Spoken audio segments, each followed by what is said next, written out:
আমরা শুরু করছি পুরাণ পাঠশালার তরফ থেকে যে আমাদের হিস্ট্রি ক্লাস চলছিল এবং প্রাচীন ভারতের ইতিহাস আমরা কন্টিনিউ করছিলাম।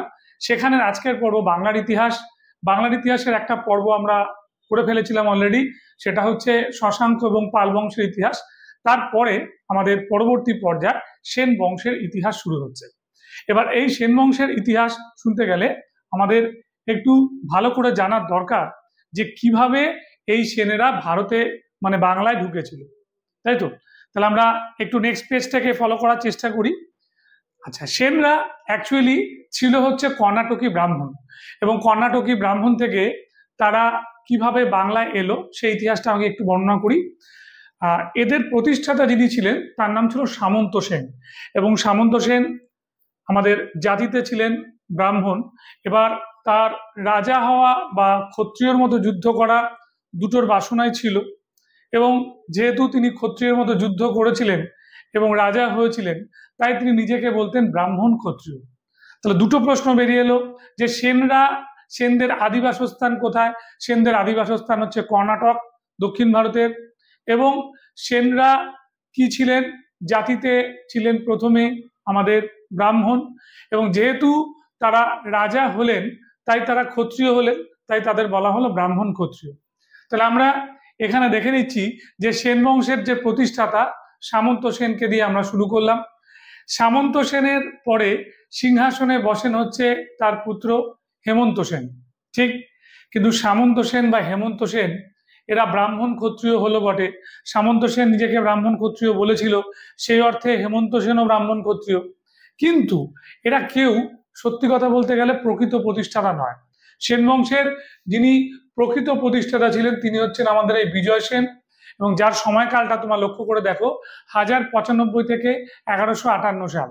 বেশ, বিজয় সেন মনে রাখবে তার দুটো রাজধানী করেছিল, একটা বাংলাদেশে তার নাম ছিল হচ্ছে বিক্রমপুর, আবার একটা আমাদের এই ইস্ট বেঙ্গলে মানে পূর্ববঙ্গে যার নাম ছিল বিজয়পুর। তাহলে বিজয়পুর পূর্ববঙ্গে, আর বিজয়পুর হচ্ছে পশ্চিমবঙ্গে, আর পূর্ববঙ্গে হচ্ছে বিক্রমপুর, দুটো রাজধানী। এবং বিজয় সেনের ওপরে আমরা দেখতে পারি তিনি ভোজ বর্মন, তিনি রাজা ভোজ বর্মনকে পরাস্ত করেছিলেন।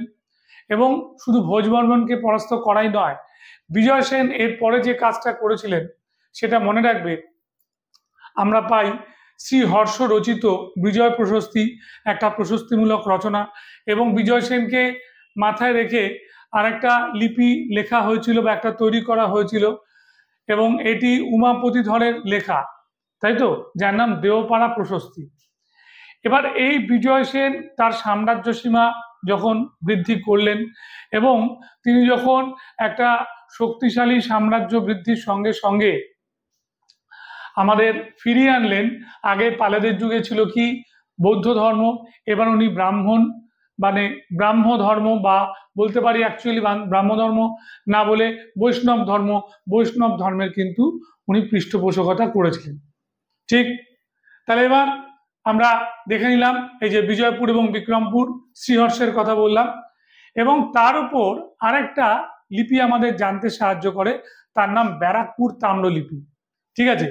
যেখানে তাকে মহারাজা, রাজা ধীরাজ এই উপাধিগুলো যে নিয়েছিল তার কথা আমরা জানতে পারি এই ব্যারাকপুর তাম্রলিপি থেকে, ঠিক আছে? আর দেওপাড়া থেকে তার রাজ্য বিজয় সম্পর্কে জানতে পারি। নেক্সট পেজ আমরা চলে যাচ্ছি, তোমরা একটু দেখো বিজয় সেনের ওপরে। বিজয় সেনের ওপরে নেক্সট পেজে এখানটা দেখো দেওপাড়া প্রশস্তি। দেওপাড়া প্রশস্তি যেটা উমাপতি ধর লিখেছিল আমি বলেছিলাম, এবং তিনি কামরূপ এবং নেপাল জয় করেছিল, কামরূপ এবং নেপাল জয়, এবং তার সঙ্গে সঙ্গে তাকে চোরগঙ্গ শক বলা হয়েছিল। কিন্তু এবার বলতে হবে যে বিজয় সেন শিল্প সাহিত্য সংস্কৃতির লোক ছিলেন, তার কোর্টে এক বিখ্যাত চিত্রকর বা চিত্রশিল্পী উপস্থিত ছিলেন, যার নাম ছিল কি? যার নাম ছিল হচ্ছে আমাদের এই ভদ্রলোক শূলপাণি। শূলপাণি নামটা হবে শূলপাণি, বিখ্যাত চিত্রকর ছিলেন শূলপাণি, এবং এই শূলপাণি ওনার কোর্টে ছিলেন।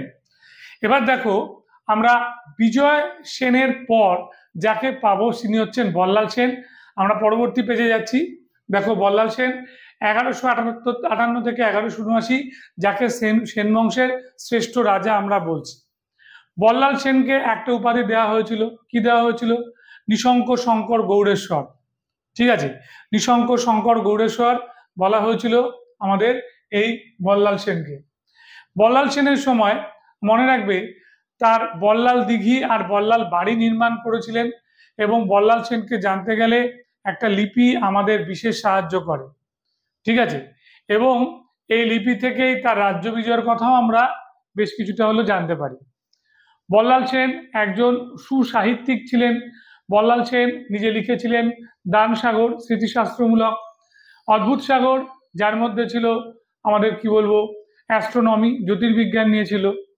আবার এই দুটো বই ছাড়াও আমাদের আরও কি ছিল, আরও কিছু আমাদের বই উনি লিখেছিলেন, যেমন হচ্ছে ব্রত সাগর, আচার্য সাগর, প্রতিষ্ঠা সাগর, এগুলো ওনার লেখা বই।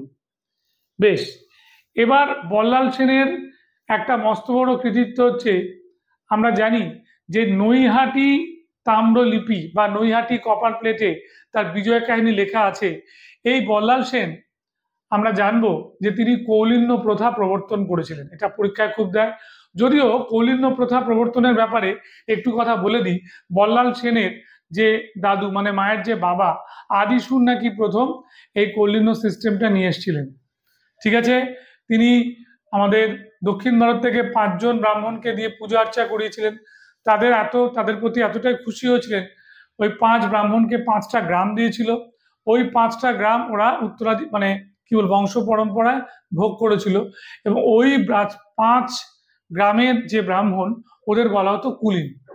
ঠিক, আবার একটা তথ্য আছে যে যাদের মধ্যে 9টা আচার জানা থাকবে, 9টা আচার বা গুণ, তাহলে তিনি হবেন হচ্ছে কি এক কথায় কুলীন। এবার বল্লাল সেনের ক্ষেত্রে যেটা হয়েছিল, উনি ভাগ করেছিলেন রাঢ়ের ব্রাহ্মণ, বরেন্দ্রভূমির ব্রাহ্মণ। বরেন্দ্রভূমির ব্রাহ্মণ মানে বাংলাদেশের ব্রাহ্মণ, আর রাঢ়ের ব্রাহ্মণ মানে সুন্দরবন থেকে গোটা পশ্চিমবঙ্গের ব্রাহ্মণ। তারপরে উনি কুলীন কায়স্থ, তারপরে উনি আনলেন কাদের, উনি আনলেন এই সঙ্গে আমাদের ওই কৃষিজীবী একটা সম্প্রদায়, মৎস্যজীবী একটা সম্প্রদায়। তারপরে হচ্ছে আমাদের এখানে থাকলো বণিকদের অনেক রকম শ্রেণীবিভাগ, ভৌমিক ভূমির কাজ করে যারা তারা ভৌমিক, সুবর্ণ বণিক যারা সোনার ব্যবসায়ী, কংস বণিক কাঁসার বাসন যারা বিক্রি করে, ঠিক আছে, শঙ্খ বণিক যারা শাঁখ বা শঙ্খ দিয়ে জিনিসপত্র তৈরি করে। এইভাবে এই বণিকদের একটা শ্রেণীবিন্যাস হয়েছিল। ঠিক আছে, এবং সেই সঙ্গে সঙ্গে তোমরা এটাও জানবে হাড়িমুচি ডোম এরকমও একটা মানে নিম্নবর্গের লোকেদেরও আবির্ভাব হয়েছিল। অ্যাকচুয়ালি কৌলিন্য সিস্টেমটাকে অনেকে অভিশাপ বলেছে। ঠিক আছে, বোঝা গেল। এবার আমরা দেখে নেব কৌলিন্য প্রথা চালু করা বললাম। বল্লাল সেনের যে গুরুদেব ছিলেন অনিরুদ্ধ ভট্ট, তার লেখা 2টো বই ছিল। ঠিক আছে, একটা হরিলতা, একটা পিতৃদয়িতা। আর ওনার যে জীবনীকার ছিল তার নাম ছিল কি, জীবনীকার মানে বায়োগ্রাফার। এই ভদ্রলোক লিখেছিল বল্লাল চরিত, তার নাম আনন্দ ভট্ট। ঠিক আছে, বেশ, রাজধানী গৌড় এবং নবদ্বীপে তার রাজধানী ছিল। নেক্সট পেজে আমরা যাচ্ছি, একটু ভালো করে ফলো করো। নেক্সট পেজে আমরা যেটা দেখতে পাবো যে বল্লাল সেনের পর তার সুযোগ্য পুত্র লক্ষণ সেন সিংহাসনে বসেছে, এবং লক্ষণ সেন যখন সিংহাসনে বসলো তখন তাকে বলা হলো নিঃশঙ্ক শঙ্কর গৌড়েশ্বর অরিরাজ মর্দন শঙ্কর, তাই তো? তাহলে নিঃশঙ্ক শঙ্কর গৌড়েশ্বর বল্লাল সেন, লক্ষণ সেন হলেন অরিরাজ মর্দন শঙ্কর। সেই সঙ্গে তাকে গৌড়েশ্বর বলা হয়েছিল, এবং একই সঙ্গে পরম বৈষ্ণব তাকে বলা হয়েছিল। ঠিক আছে, এবার অরিরাজটা তার একটা উপাধি ছিল, এটা আমরা জানবো। এবং এই লক্ষণ সেন 60 বছর বয়সে নাকি সিংহাসনে বসেছিলেন, এবং যার প্রথম যুদ্ধযাত্রা হয়েছিল বিজয় সেনের সময়, যখন তিনি কামরূপ জয় করতে গেছিলেন। এবং এটাও তোমরা ভালো করে জানবে যে এই লক্ষণ সেন বাবার রচনা জ্যোতির্বিজ্ঞানের উপর যে বইটি ছিল অদ্ভুত সাগর, সেটা কমপ্লিট করেছিলেন। ঠিক, এবার লক্ষণ সেনের সময় তার এক বিখ্যাত মন্ত্রী ছিলেন যার নাম হলায়ুত। হলায়ুত 4টে বই লিখেছিল, একটা হচ্ছে শৈব সর্বস্ব, ব্রাহ্মণ সর্বস্ব, মীমাংসা সর্বস্ব এবং বৈষ্ণব সর্বস্ব। বেশ, এবং এটাও বলে রাখি লক্ষণ সেনের রাজসভায় 5 জন পণ্ডিত ছিলেন যাকে আমরা পঞ্চরত্ন বলি, যার মধ্যে জয়দেব, যাকে বলা হয় বাংলার বিক্রমাদিত্য।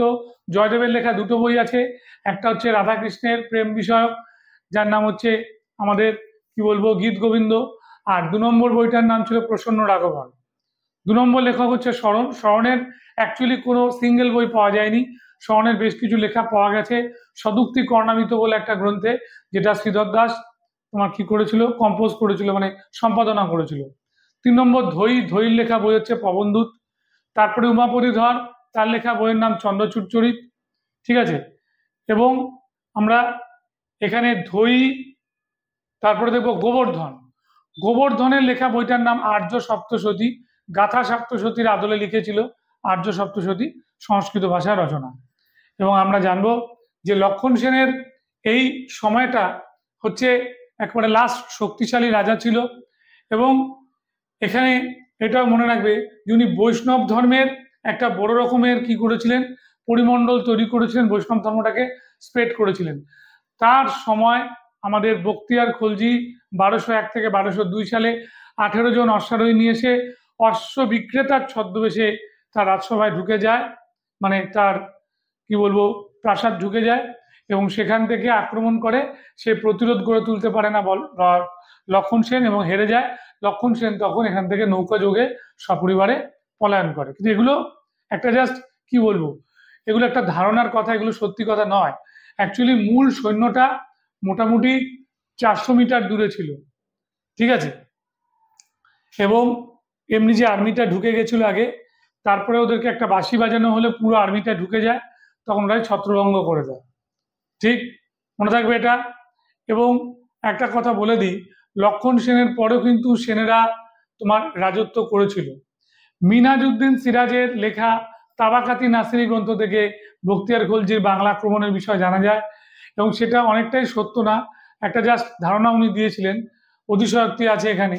এবং শেষ যে রাজা ছিলেন সেন বংশের, তার নাম হচ্ছে পুরুষোত্তম সেন। পুরুষোত্তম সেনে গিয়ে আমরা দেখতে পাই যে সেন বংশ শেষ হয়ে যায়। লক্ষণ সেন ছিলেন বাংলার প্রথম শাসক, যিনি তার সীমানাটা বেনারস পর্যন্ত স্থাপন করেছিলেন। স্থাপত্য হয়ে গেছে এখানে। বাংলা বিক্রমাদিত্য জয়দেব বলে দিয়েছি, পুরুষোত্তম সেন হচ্ছে শেষ সেন রাজা। তাহলে আমরা এখানে সেন বংশটা পুরোপুরি শেষ করলাম। উড়ান পাঠশালার পক্ষ থেকে আমাদের বাংলার ইতিহাসটা শেষ হচ্ছে। এরপর নেক্সট ক্লাসে আমরা ঢুকে যাব বুদ্ধ এবং জৈন ধর্মে।